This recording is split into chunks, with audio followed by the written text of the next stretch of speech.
Le fue re bien ayer en y anteayer en ¿cómo es? En el simulacro de SPI.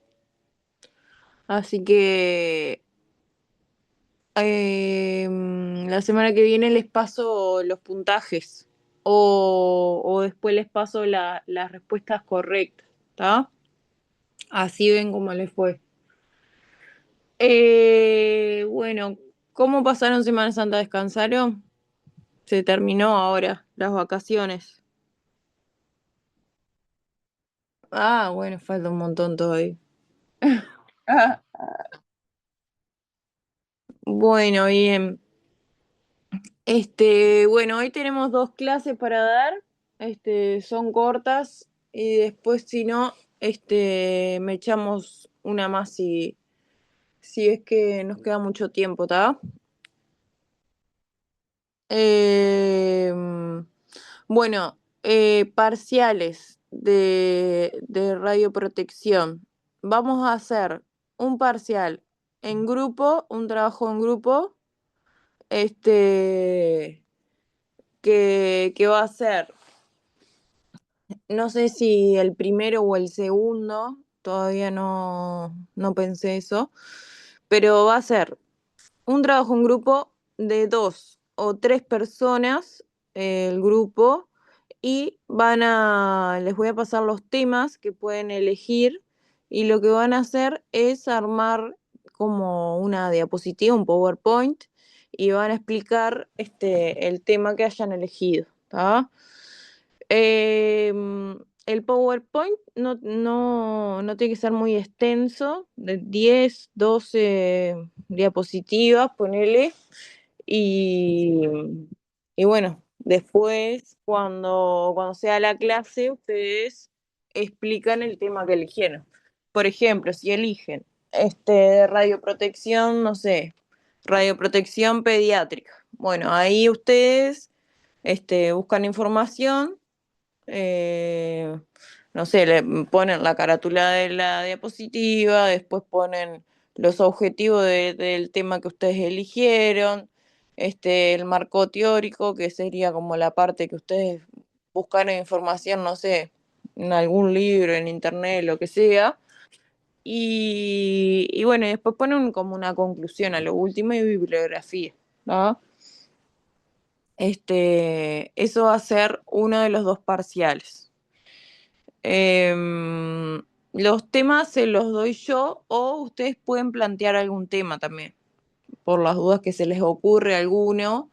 No tiene que ser solo radioprotección, puede ser, no sé, em, algo de la radiología, que puede ser garantía de calidad, cómo, no sé, cómo mejorar el trato con el paciente en no sé, radiografía de tórax. Estoy tirando un bolazo, ¿ah?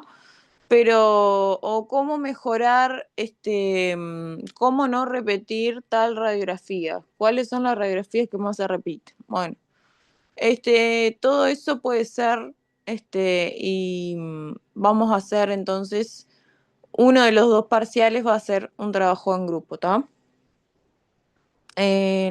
No sé qué prefieren, si sea el primero o el segundo. Para mí es lo mismo, así que no sé.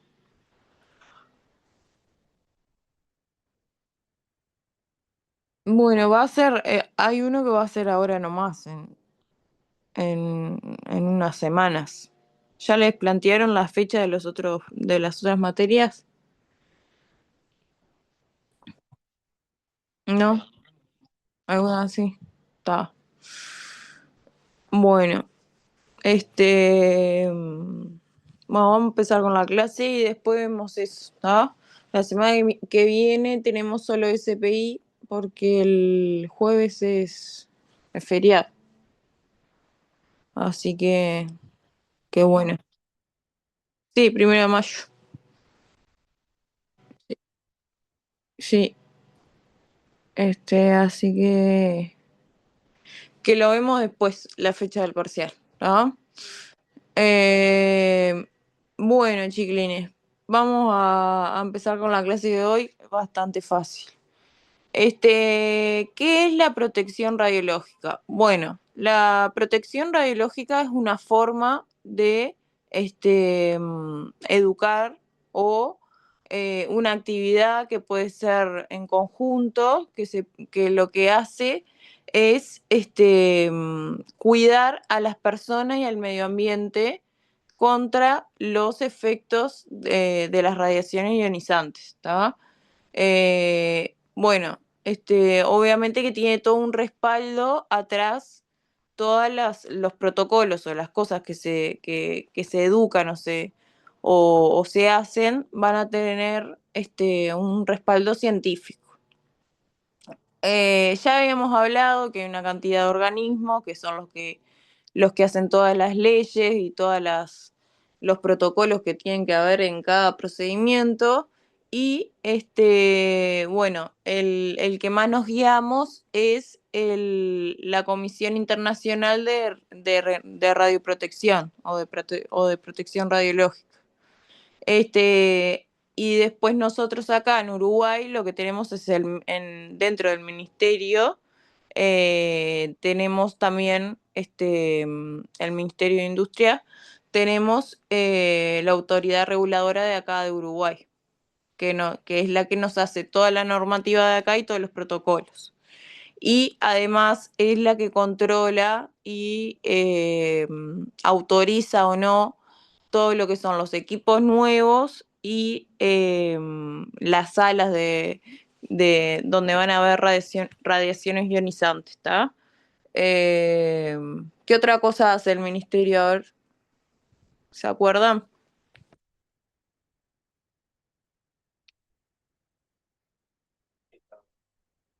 Bueno, controlaba los dosímetros de cada radiólogo.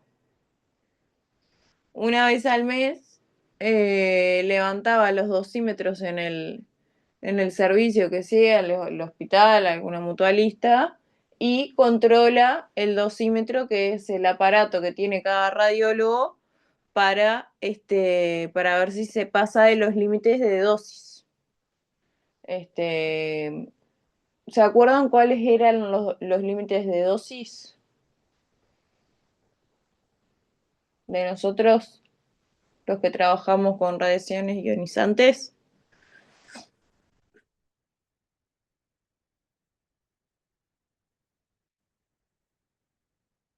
Milisievert, sí. Teníamos. ¿Lo que?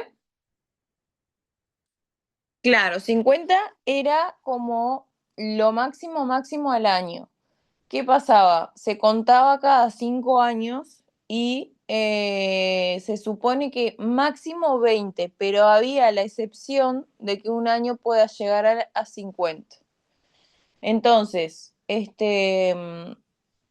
todos los meses se supone, y es lo correcto, que se lleven los dosímetros a la autoridad reguladora para que los controle, y si hay alguna irregularidad, por más de que esté dentro de los valores por debajo que están el límite, igual siempre se le notifica. Por ejemplo, el límite es 20 y el licenciado dio una dosis de 18.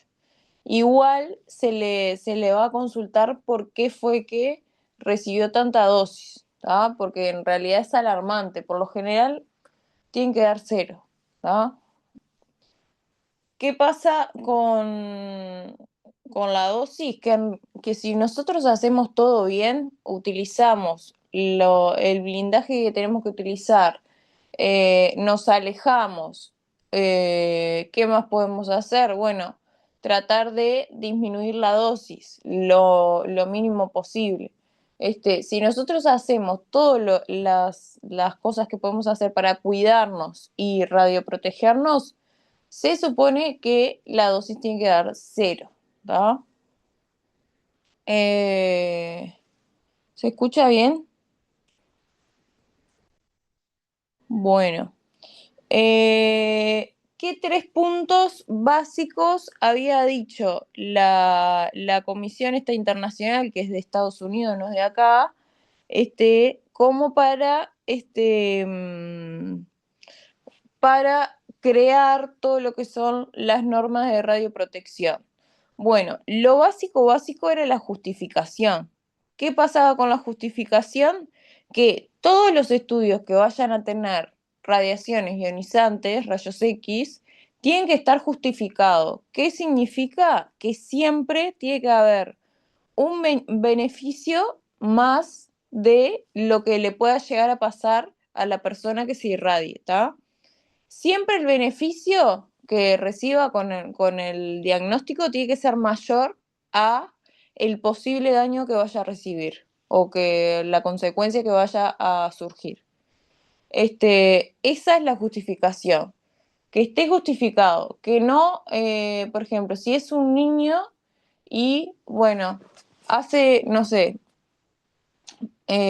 un niño que no se cayó, no tuvo un traumatismo y eh, le duele el dedo chiquito del pie. ¿Le vas a mandar una placa porque no se cayó, no tuvo un traumatismo? ¿Qué tiene que ver la placa con que le duele el dedo chiquito del pie? Capaz que le aprieta el champión, no sé. Bueno, capaz que en vez de mandarle una placa hoy, esperar unos días a ver si se golpeó o lo que sea, o se rozó con el champión, no sé, la media, lo que sea, y después si el dolor es persistente, bueno, ahí sí mandarle una placa. Pero cuando no hay traumatismo, es muy difícil que el paciente esté quebrado. Y lo que se ve en las radiografías, más que nada, es hueso. Alguna parte blanda se ve, pero por ejemplo en la mano no se ve, o en el pie. ¿Se entiende eso de justificar, que esté justificado el estudio? No mandar una placa ¿Eh? Claro, es al santo botón, porque vos le haces la placa, lo irradiaste al niño, que además, ¿qué pasa con los niños al lado de los adultos?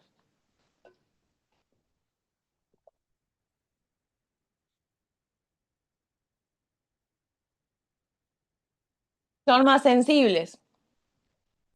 Entonces, irradiar a un niño no es lo mismo que irradiar a un adulto. ¿Por qué? Porque su cuerpo está en proceso de formación todavía. Entonces, todo lo que esté en proceso de formación, así sean células, tejidos, órganos, el niño está creciendo todo el tiempo.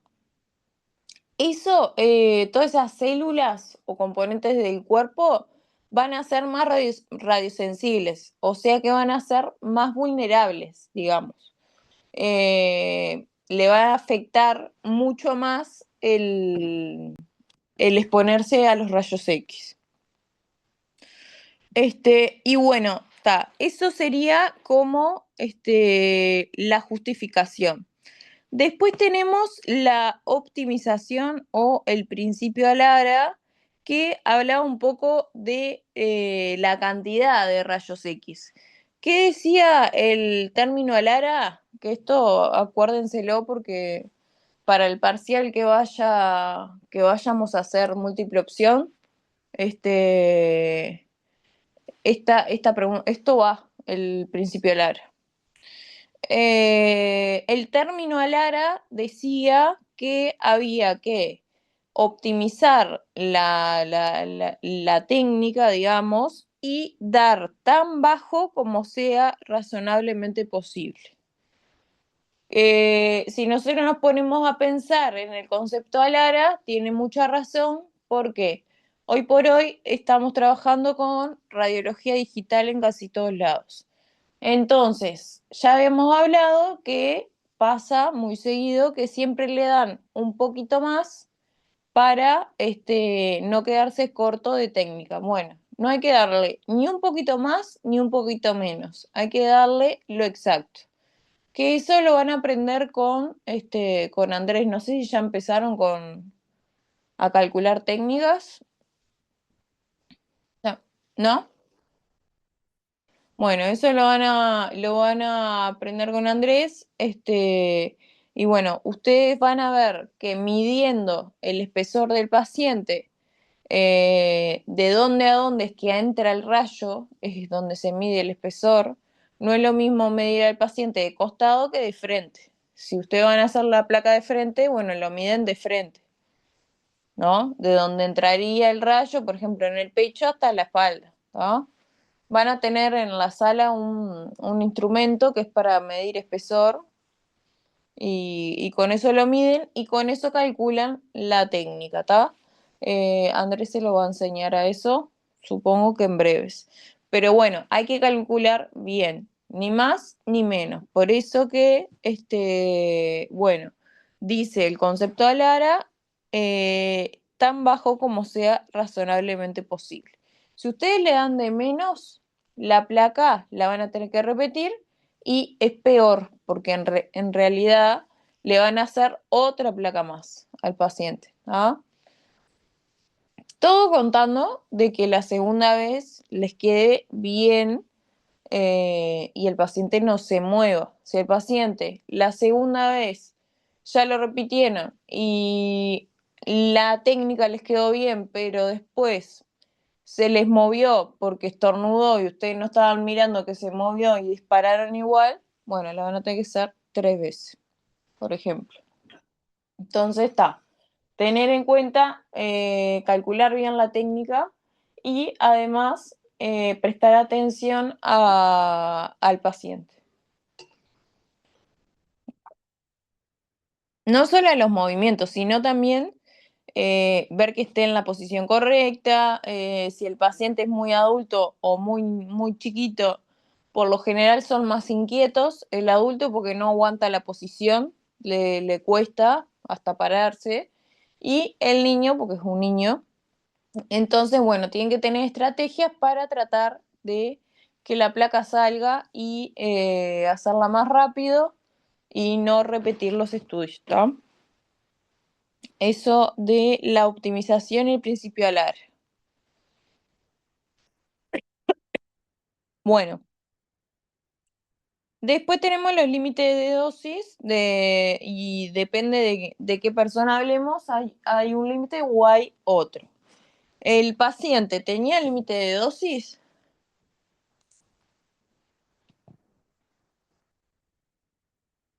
Perfecto, esto también pregunta de parcial. Seguramente les ponga, selecciona la respuesta correcta y una de las respuestas sea el paciente no tiene límite de dosis y después las otras sean un bolazo. El paciente tiene límite de dosis solo si, no sé, y el paciente tiene tal límite de dosis y ustedes tienen que seleccionar la correcta. Pero pregunta de parcial seguro, si el paciente tiene límite de dosis. Principio Alara también. Justificación también. Bueno, donde yo dije varias veces que es el lugar o la parte del hospital o de la mutualista que los radiólogos y las personas se irradian más. ¿Cuál es el trabajo del radiólogo o la modalidad que te irradias más?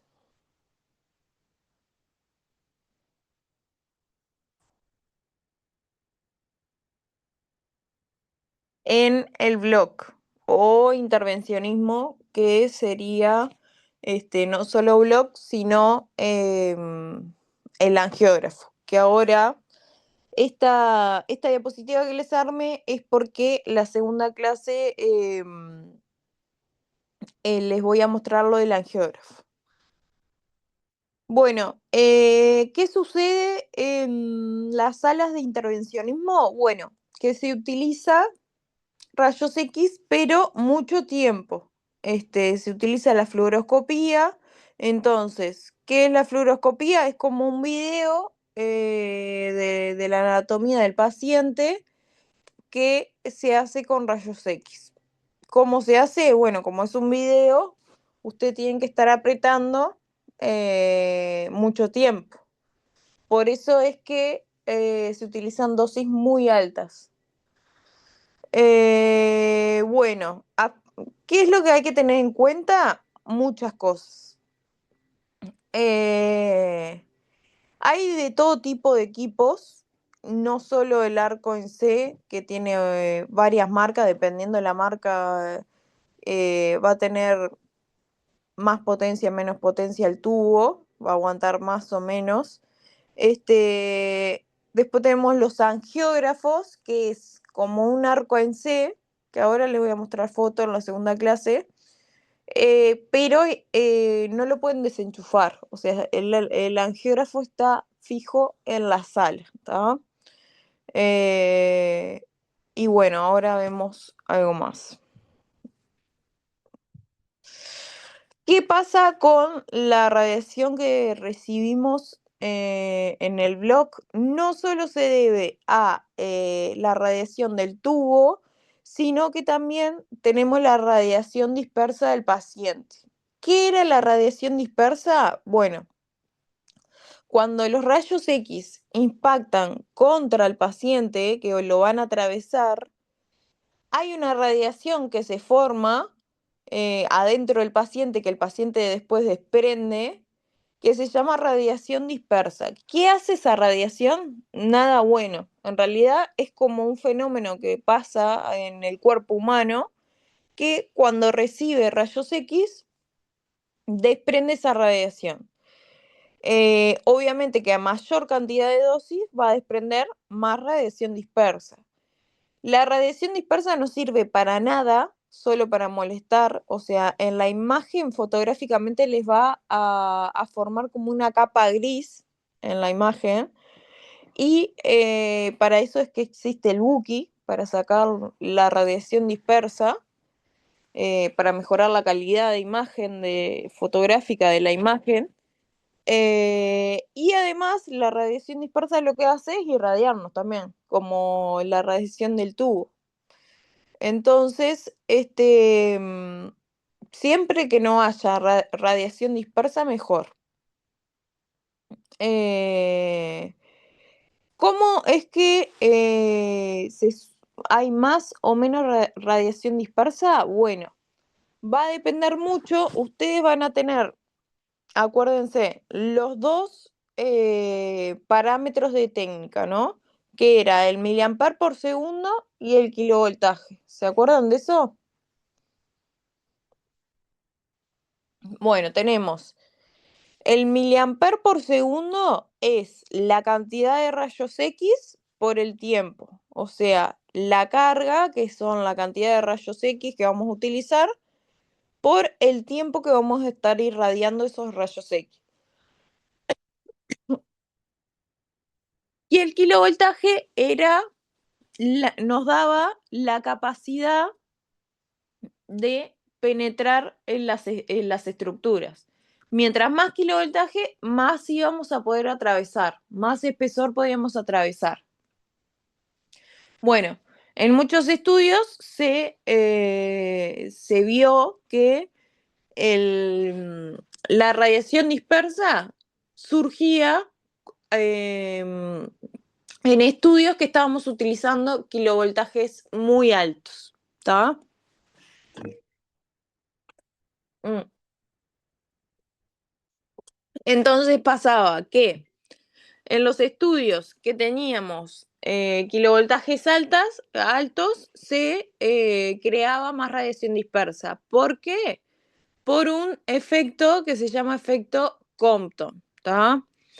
¿Qué es el efecto Compton? Bueno, cuando los rayos X impactan en un átomo de una célula humana, hay un electrón que está en la última capa, ahí dando vuelta, que cuando impactan contra él, sale como volando, despedidos de su órbita, sale volando. Entonces, los rayos X van a impactar contra el cuerpo humano y ahí van a impactar en un átomo que en la última capa orbital de ese átomo se va a disparar un electrón. Y eso es la radiación dispersa. ¿Cuándo sucede la radiación dispersa? Bueno, la radiación dispersa sale del paciente cuando es irradiado y sucede más cuando los kilovoltajes son altos, ¿está? Entonces, a kilovoltaje alto vamos a tener más efecto Compton, o sea que vamos a tener más radiación dispersa, ¿está? Eso lo vamos a ver más adelante igual bien detallado. Pero ahora que estamos hablando de la radiación dispersa, quería que sepan esa parte. ¿Se entendió o lo explico de vuelta?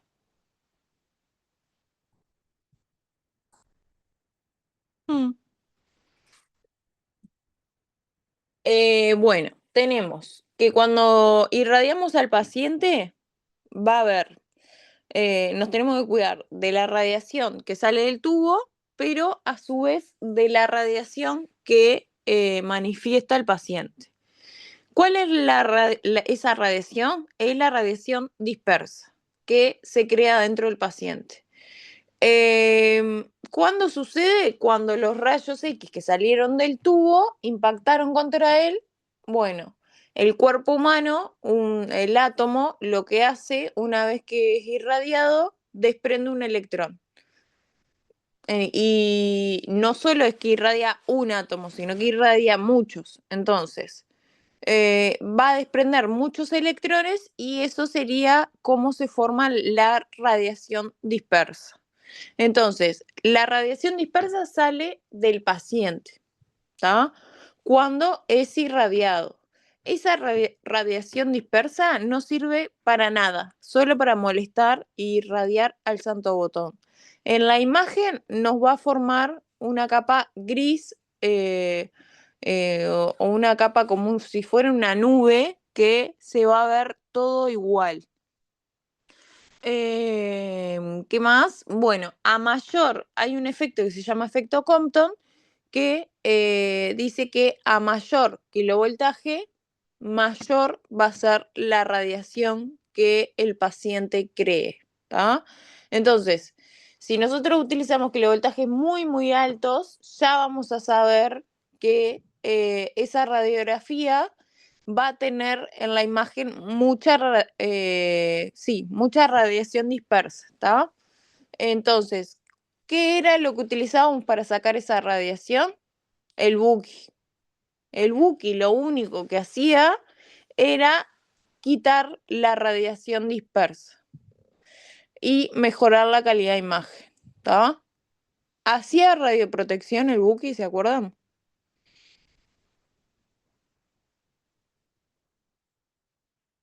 Pregunta de Parcel también.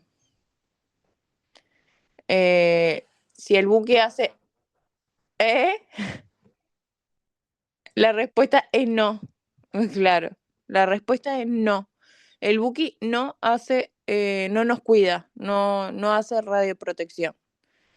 El Buki lo único que hace es mejorar la calidad de imagen. Mejorar la imagen, saca la radiación dispersa y la imagen queda más linda, pero de contraste queda más linda, pero no hace radioprotección, al contrario, porque el Buki está después del paciente aparte, nunca va a hacer radioprotección. Está después el paciente en la camilla o en el coso de pared, pero nunca va a ser radioprotección. Al contrario, cada vez que utilizamos Buki, hacemos menos radioprotección. ¿Por qué será? ¿Se acuerdan?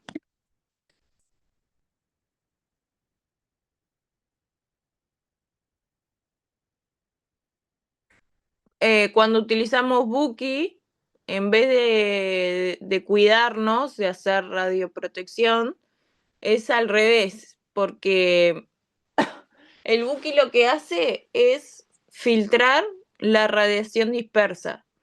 Pero un poco de la radiación que salía del tubo que servía para formar la imagen se la queda también, porque es imposible filtrar solo la radiación dispersa. Entonces, cuando utilizamos Buki, vamos a tener una imagen más linda, una radiografía más linda, pero vamos a tener que subir un poco la técnica, porque si no, el Buki se queda con tanta cosa, tantos rayos X, que la imagen no llega a formarse.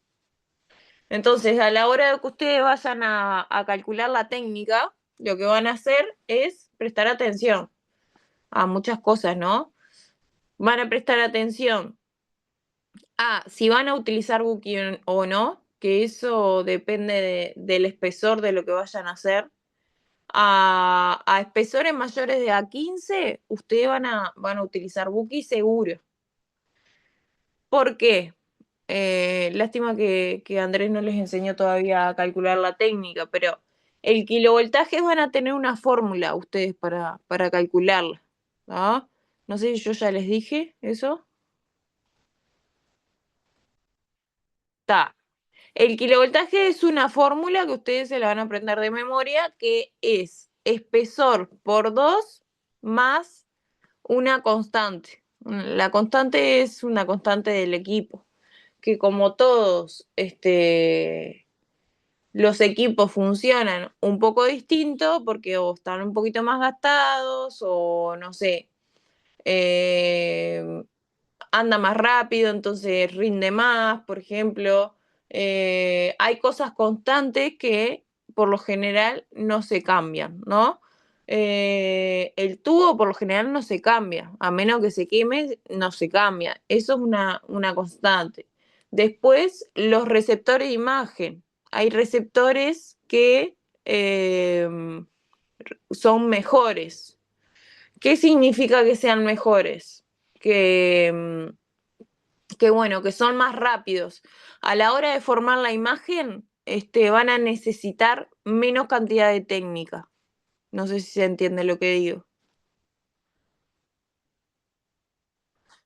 Si el receptor es más rápido, es más eficiente, necesita menos cantidad de técnica. Hay receptores que para formar la imagen necesitan un poquito más. Bueno, entonces con todos esos parámetros que son constantes, se forma un número y esa sería la constante del equipo de esa sala. Entonces ustedes cuando van a calcular el kilovoltaje lo que hacen es utilizar la fórmula, que la fórmula es espesor por 2, el espesor de donde ustedes vayan a radiografiar al paciente por 2 más la constante del equipo. Y ahí tienen el kilovoltaje. ¿Qué pasa?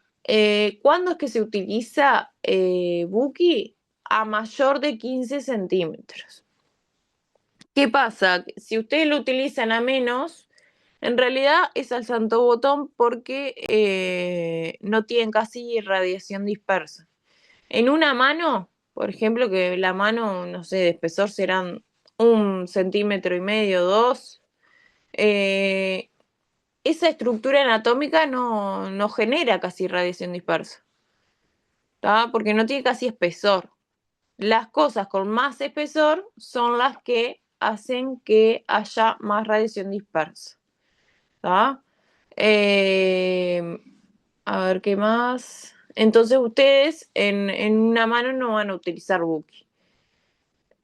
Esas decisiones ustedes igual las van a tomar ustedes. Por ejemplo, si bien la regla de 15 centímetros para utilizar Buki o no la tienen, capaz que viene un nenito que tiene una rodilla, un nenito de, no sé, 15 años, un adolescente, y tiene una rodilla de 15 centímetros, está ahí, en el borde. Pero ¿qué van a hacer ustedes? ¿Qué van a decidir? Ahí ven las prioridades. Si tienen una mejor calidad de imagen con el Buki o si hacen radioprotección porque es un niño. ¿Qué harían ustedes?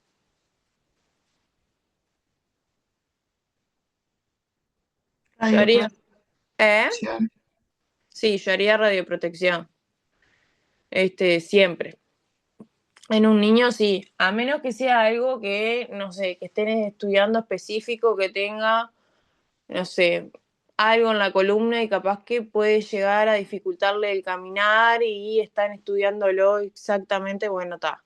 Por una placa tampoco le va a cambiar mucho la vida, ya hablamos, ¿se acuerdan? Que en realidad las placas, si bien es un niño, bueno, no es lo mismo que el tomógrafo. No es lo mismo que ir a Block, ¿tá? Bueno, de eso, y bueno, vamos a seguir esta diapo, no, esto tampoco. Bueno, entonces, habíamos hablado que en Block o en el angiógrafo es donde más nos vamos a irradiar. ¿De qué depende? De la distribución de la sala también.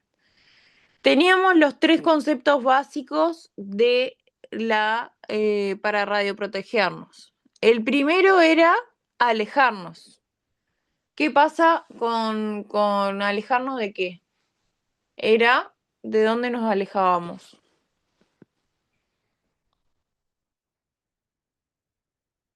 Del tubo, claro. Entonces, la ley dice que mientras más lejos estemos del tubo, menos nos vamos a irradiar. ¿Cuánto? El inverso del cuadrado de la distancia, ¿está? O sea que si nos alejamos 3 metros, la dosis va a disminuir 9 veces, ¿está? Mientras más lejos, en conclusión, mientras más lejos, mejor, ¿está? Si ustedes miran ahí, depende dónde estemos en la sala, va a ser mejor o no.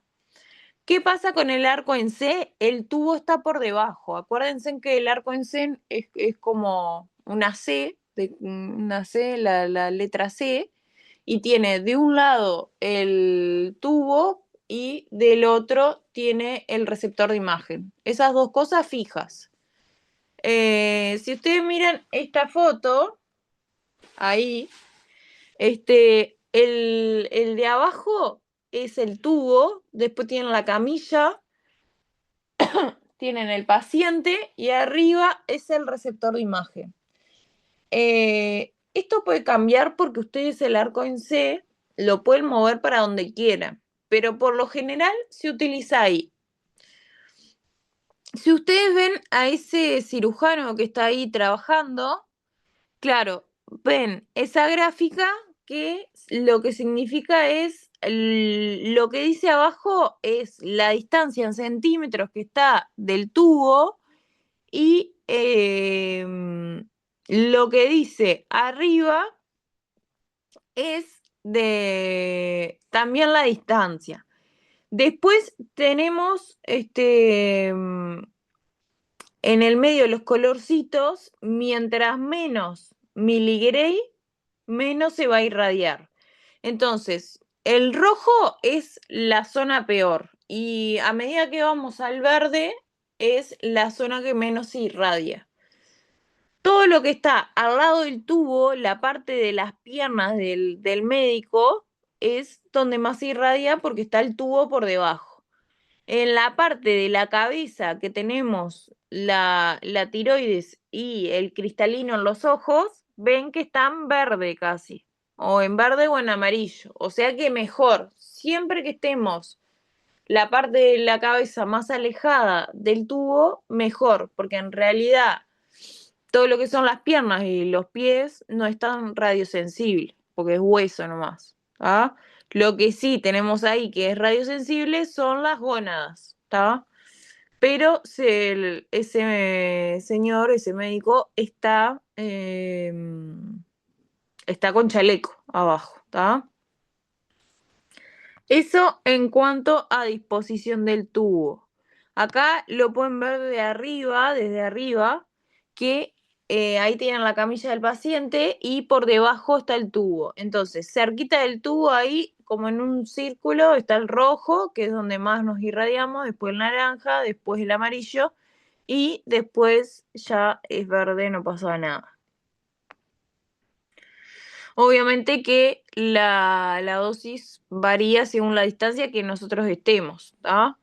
Y bueno, y de acá, miren, ¿qué pasa con ese dibujito? Que los que están del lado del tubo van a tener más rayos, van a recibir rayos, y el que está del otro lado no. ¿Por qué puede ser?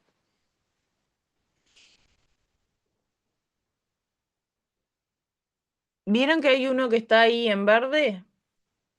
Esa foto es vista desde arriba. Imagínense en la sala desde arriba, el paciente está acostado en la camilla y ¿qué pasa? Que pusieron una cortina de plomo abajo de ese lado. Entonces, ese no se irradió nada porque pusieron un blindaje, ¿está?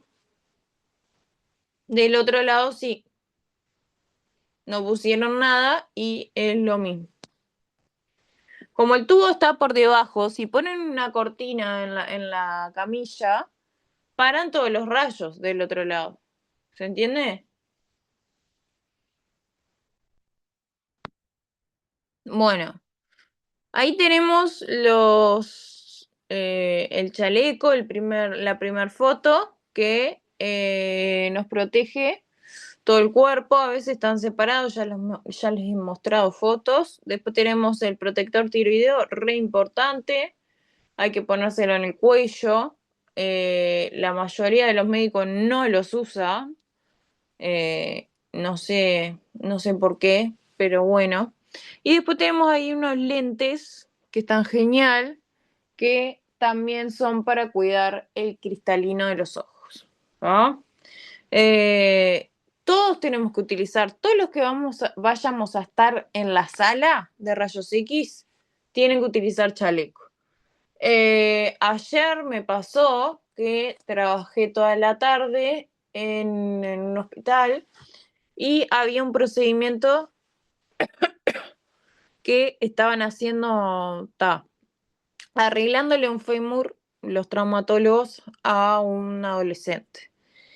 ¿Qué pasa? Como nosotros, ellos también son estudiantes. Entonces, cuando hay estudiantes de traumatología, obviamente que demorar más, nos van a pedir más cantidad de veces que les mostremos, o sea, que les hagamos más disparos, y se van a equivocar más porque están estudiando igual que nosotros. Cuando nosotros ustedes vayan a hacer la práctica, van a ver que ustedes se van a equivocar, pero es obvio, porque si no, no aprenden. Están para eso, para equivocarse y aprender. Entonces,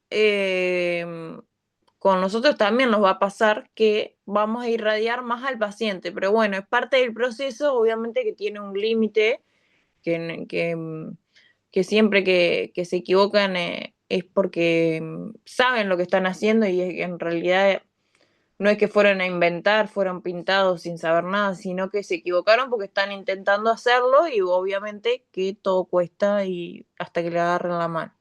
Entonces ayer habían estudiantes de trauma en el blog, estaban operando, y obviamente que precisaron muchas veces que yo les mostrara lo que estaban haciendo. Estaban poniendo unos tornillos, una placa ahí.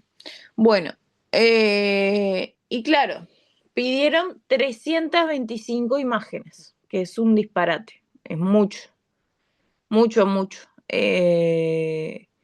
Y bueno, hay gente que por general adentro de la sala, la que no va a estar sí o sí ahí, que son, por ejemplo, los circulantes, algún enfermero, no sé, alguien, por lo general no se ponen chalecos, pero ayer en ningún momento yo dejé de disparar. O sea, cada 2 minutos me pedían que les muestre, ¿no? Y a veces hasta más corto el tiempo de intervalo. Entonces, nada, le tuve que pedir a una persona que no paraba de entrar, yo tenía que estar controlando que no hubiera nadie en la sala sin chaleco, que en realidad no es nuestra responsabilidad. Nosotros les tenemos que pedir que todos se pongan chaleco, porque si no, ustedes están pendientes de lo que están haciendo con el cirujano, que a veces no es tan fácil. Tienen que prestar atención, tienen que estar viendo cuando les precise, y además viendo que nadie se les cuele en la sala sin chaleco. Entonces, en realidad, todo lo que entren a un procedimiento que haya rayos X se tienen que poner chaleco, ¿tá? Es nuestra responsabilidad avisar cuando vayamos a disparar, avisar y también pedir de buena manera que se pongan chaleco y si no, a veces lo que hacen es que te dicen que dispares igual. Está mal, ¿está? Eso como anécdota de ayer, este, bueno, malísimo, porque en realidad fueron muchos disparos y bueno, se irradió un montón la persona. Bueno, ¿qué pasa con los delantales plomados? Son muy buenos como blindajes, pero para el medio ambiente, después que se descartan, la verdad que son malísimos. Este, son un poco tóxicos, el plomo vieron que es tóxico, entonces, bueno, eh, hay problemas como ambientales para descartarlos.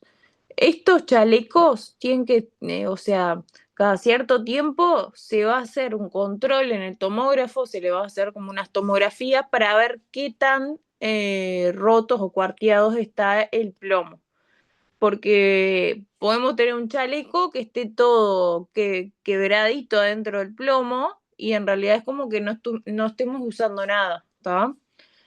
Por eso que se hacen controles de calidad de los chalecos, se supone, para ver qué tan bien están, ¿tá? Y si no, se cambian. Si ya ven los que están mal, ya los cambian o los descartan.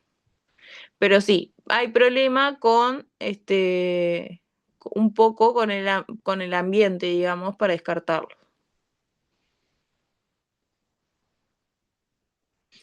¿Cómo evitamos nosotros que se rompan los chalecos? Bueno, hay un perchero que es de los chalecos mismos, que los chalecos tienen que estar siempre colgados en percha. No pueden estar arrugados ni apoyados en. Obviamente que no se pueden doblar, no es ropa. Tiene que estar extendido siempre. Doblarse nunca, nunca se tiene que doblar, ¿está? Tiene que estar en su lugar. Mucha gente van a ver ustedes que se los saca y los tira para arriba de una camilla que haya en la sala. No, no se puede. Ustedes, o sea, los chalecos son de imagenología, ni siquiera son del blog, porque se ocupa imagenología. O sea que ustedes pueden meter un poquito ahí el gaucho y decir, obviamente de buena manera, que los chalecos los tienen que colgar. Además, que nosotros no nos vamos a poner a colgarles todos los chalecos, primero porque es un asco, porque el chaleco, imagínense que va junto con el cuerpo de la persona que lo usó, tan sudados, tan lleno de sangre a veces. Obviamente que los tienen que lavar, pero bueno, van a ver cuando empiecen a ir a blog, si bien están bastante limpios, van a ver que tienen salpicaduras y cosas, porque no se descartan tan fácil, ¿no? Bueno, sigo. Eh, bueno, después estaban como probando otro tipo de materiales para los chalecos, bueno, que en realidad hoy por hoy acá en Uruguay no se utilizan. Son como un polvo de algunos metales con una lámina de caucho, de silicona, y bueno, capaz que más adelante tenemos de otro material los chalecos, pero por ahora no, por ahora son este, de plomo nomás. Bueno, en otros países hay y dice que equivalen más o menos a 0,25 milímetros de plomo de espesor, pero no sé. Bueno, ¿cómo también, obviamente que a la hora de vestirnos para el blog, tenemos que hacerlo bien? Si nosotros nos ponemos el chaleco y después se nos cae de una manga, después de la otra, o sea, el chaleco no va a cumplir la misma función, ¿tá? Bueno, hay que ponerse bien el chaleco y además hay que cuidarlo. Siempre todo lo que ustedes utilicen del servicio lo tienen que cuidar, así sea el chaleco. Entonces, hay varios talles de chaleco y hay varias formas. Hay chalecos que son todos uniformes son todos juntos y hay chalecos que tienen la pollera y la parte de arriba. Como que te distribuye mejor el peso y capaz que es más cómodo, porque los chalecos pesan y si es el todo junto, les van a empezar a doler los hombros. Y si no, tienen el que es en dos partes, que es como una pollera una parte de arriba, que les queda dividido. Bueno, ustedes eligen el que les quede más cómodo, ¿está? Y bueno, y después, esto que hablaba yo del tomógrafo, que hay que hacer las pruebas de todo lo que se utilice en bloc, hay que hacerlo una vez al mes, sí o sí, lo dice el ministerio, ¿está? Depende qué tan mal esté el chaleco, se descarta o no, ¿está? Protector de tiroides, re importante, se lo tienen que poner, así es como se coloca, ¿ven? Eso es el protector de la tiroides. Por lo general tiene 0,5 de espesor de plomo y tiene que ir bien ajustado, si no, no tiene sentido. Si ustedes lo tienen en el pecho, es lo mismo que la nada, porque en realidad no les está cubriendo lo que tiene que cubrir, ¿está? Tiene que ir ahí, así como le ven en la foto.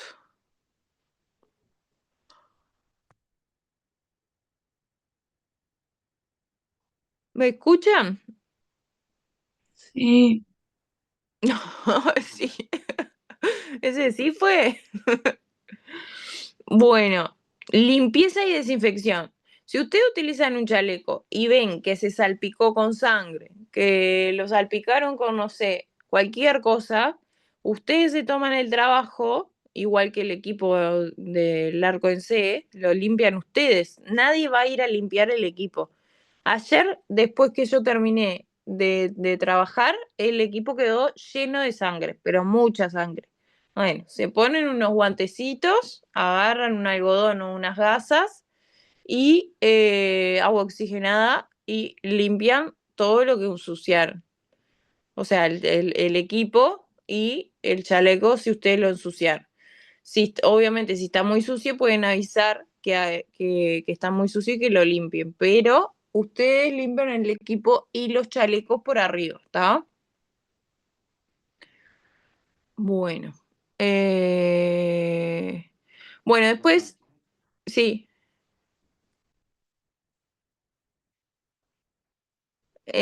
Obviamente que si el paciente está aislado, ustedes van a tener que utilizar más cosas arriba todavía. No solo la ropa de bloc, que la ropa de bloc es estéril, o sea, ustedes cuando van al bloc se tienen que cambiar, sacar su ropa, por lo general, o les dan uniformes o uniformes de TNT. Y arriba se tienen que poner el chaleco y si el paciente llega a tener alguna enfermedad que sea que esté aislado el paciente, se tiene que poner otra sobretúnica arriba, doble guante. Ya de por sí tenían que usar zapatones y gorra en el pelo, que no se le vea nada el pelo en la cara ni nada. Y bueno, así se tienen que vestir a la hora de ir a bloc. ¿Qué pasa con la protección radiológica que en lo que es el bloc, pero la parte del cardio? ¿Qué es eso? Bueno, el angiógrafo. Todo lo cardiológico y vascular, si se puede, se opera en el angiógrafo. Está todo armado para ese tipo de cirugías.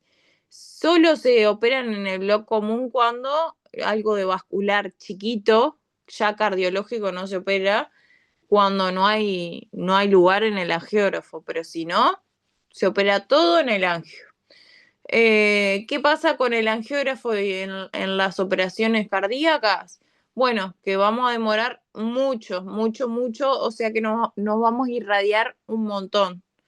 Eh, Son cirugías re importantes, son cirugías a veces extensas, depende de lo que le vayan a hacer, pero necesitan todo el procedimiento lo van a hacer bajo rayos X.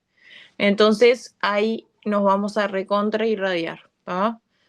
Desde que entra con el catéter, por ejemplo, si le hacen un cateterismo, desde que entra, que funciona, hasta que termina y destapa, vamos a estar irradiando continuo, en un video continuo. Por eso que nos vamos a irradiar mucho más, ¿está? No sé qué hice ahora. Saqué la diapositiva. Ahí va. Bueno, esas son las cortinas que por lo general en el blog común no hay, pero en el angiógrafo sí, y lo que hace es protegernos la parte de las piernas, digamos, eh, que ahí aparte va a estar el tubo, ¿se acuerdan? Abajo casi siempre está el tubo. Entonces, esto que ven acá son las cortinas de plomo que nos protegen para las extremidades inferiores, ¿está? Y el área genital y todo eso también.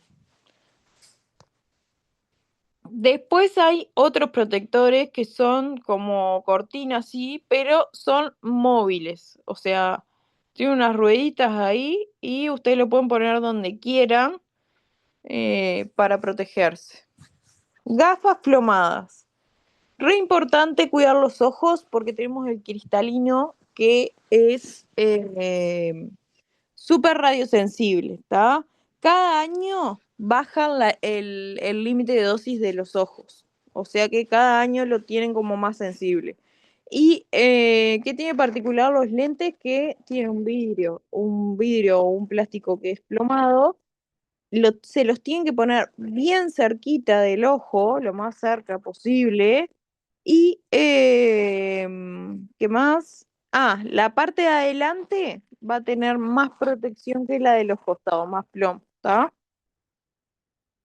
Pero en todo lo que es cardiológico, los médicos se cuidan mucho más. Los médicos, las personas que estén ahí operando o ayudando, ¿está? Nosotros también. Y acá tienen unas mamparas que están suspendidas del techo, estas se reusan. Por ejemplo, a la altura de la cara la pueden poner.